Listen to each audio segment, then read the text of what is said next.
Howdy, folks. Dave Man here again. Roman Revolution. On my way into work, and I figured I would record something really quick. In the post-inaugural day of President Trump, you can already see some of the executive actions and executive orders that have been put into place, which will take a few weeks to months to slowly start to see their effect. But there is this big, I don't know what you want to call it per se, but there's this kind of kerfuffle, this undertone conversation happening in social media right now. And it all centers around the one thing that you're not allowed to talk about in the United States, because the lobbying ability of this group is so far, and the arms of this group reach so far that it is embedded in just about every social media, every newspaper, every political candidate. It's unreal the amount of reach this outside influence has. And if you speak about it, you get immediately censored. And the one thing I know about dictatorship is that the first thing that dictators do is they outlaw bad speech about them.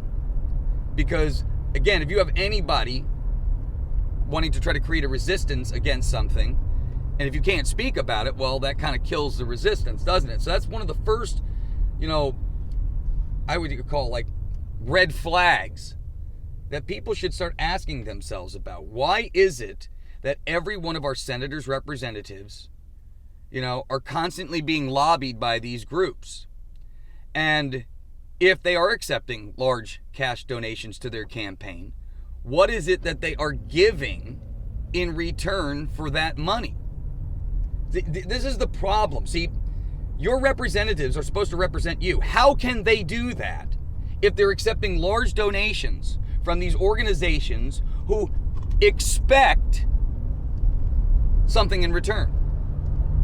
I mean, you got to think about this stuff, because we're never going to get better as a nation, as a country of Americans. Americans for Americans, Germans for Germans, French for French.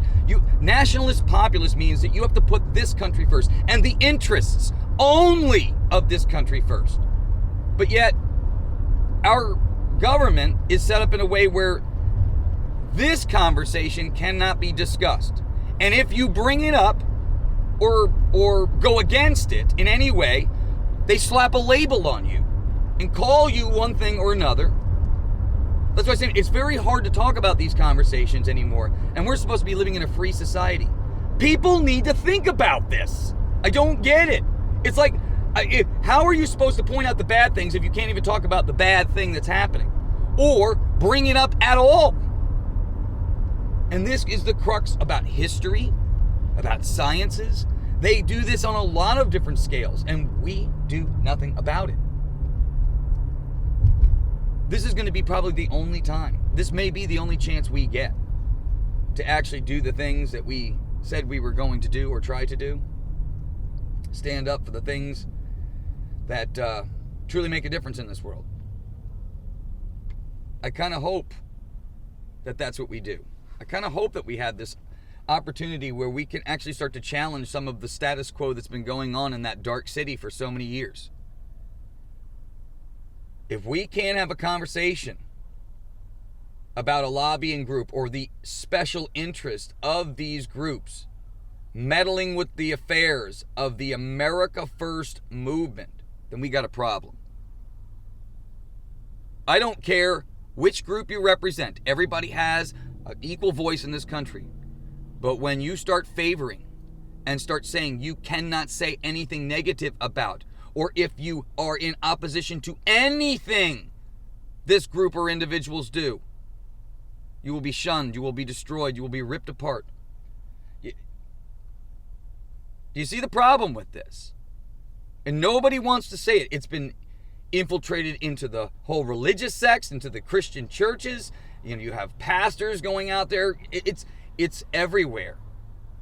And the problem with it is that when you suppress speech about any group or thing, or anything for that matter, it's usually the thing you can't talk about that is suppressing and oppressing you.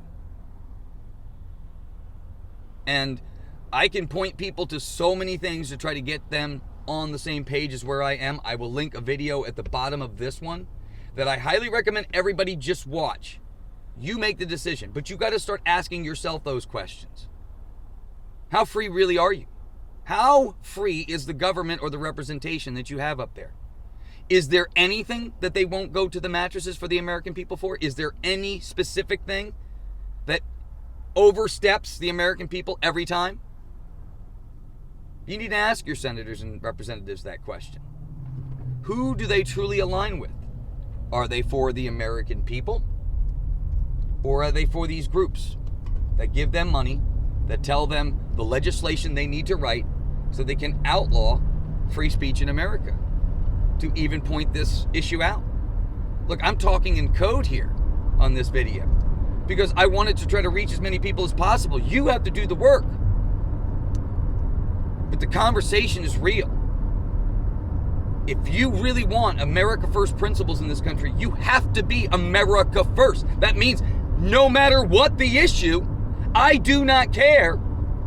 This comes first. The citizens of this country come first. It's a conversation that we need to have. And I sincerely hope those in Congress are ready to have it, because the American people and these groups online are bringing the receipts. They're bringing the receipts for you to look at. It's up to you to make the decision. They don't even want those people to have a voice. They're showing you the proof. It's up to you, America. How free really are we? How free could we be? What is the future we really want for us, Americans, this culture, this nation? It's going to be up to you. I sincerely hope you take this seriously. Watch the video in the description I have below. It'll link you to Rumble, where it's the only place you can watch it because you can't watch it here. And I want you to make your own decision. I want you to think. Really think. Talk with you soon, my friends.